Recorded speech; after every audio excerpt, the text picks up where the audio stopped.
If you're a busy person who's working and doesn't have time to live in the gym, here's how to put muscle on your frame without sacrificing much time. Every workout simply needs 4 movements to hit every major muscle group. You need a pushing movement, a pulling movement, a knee flexion movement, and a hip hinging movement. If you nail those, you'll hit every muscle that actually matters. For push, you need to be able to do some clean push-ups. Then you need to work your way up to dips.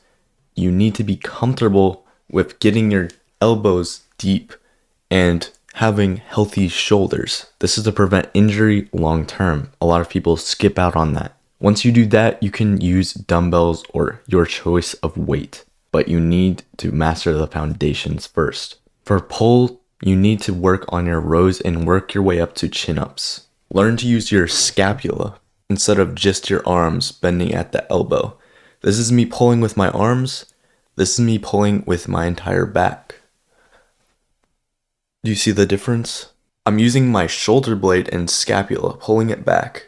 Now, if I were just to use my arm, I would pull from the elbow. I'm barely using my back, mostly pulling with my arm. For knee flexion, you need to use some sort of squat pattern. It can be anything, but most beginners don't have the mobility to do a barbell squat. At the end of the day, you need to choose exercises that you like. It does not really matter what exercise you choose. For hinge, you need to learn this movement. It's key, and it's not easy for most beginners. Work your way up to RDLs, learning to hinge without using your lower back too much and focusing on your hamstrings and glutes. Learning this movement will be foundational later on. And learning how to use your legs instead of your lower back will be key to preventing injury. Now, you've probably noticed I didn't touch on accessories like bicep curls or tricep extensions, and that's because these are not necessary for beginners. Once you are comfortable with the basics, then you can add these into your routine.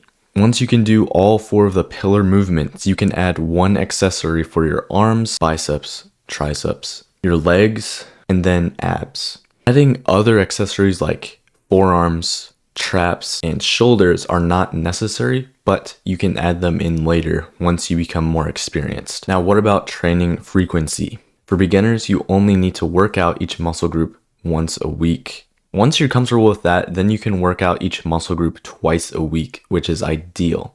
Start with just 1 set, then work your way up to 2 to 3 sets. 2 to 3 sets twice a week is all you need. And you only need more if you're not making progress. Why add more work if you're progressing just fine? That's not efficient. Only add more when you need more. What about your reps? Rep ranges do not matter. Don't overcomplicate this. All that matters is progress. Whatever rep range you choose, you should be adding a rep or increasing the weight as much as possible each workout. If you're not making progress, then something's wrong, especially if you're a beginner. So here's what I recommend. Start with 6 reps and work your way up, increasing reps each week, even if it's just adding 1 rep. Then once you reach 10 reps or 12 reps, you can add weight. It just depends on the exercise. You might even be able to add weight sooner, but there's no point in going past 12 reps. By then you should be able to increase the weight. This is all progressive overload is, making progress. If you're not getting stronger, then you're wasting your time. This is why I don't recommend doing more work than necessary.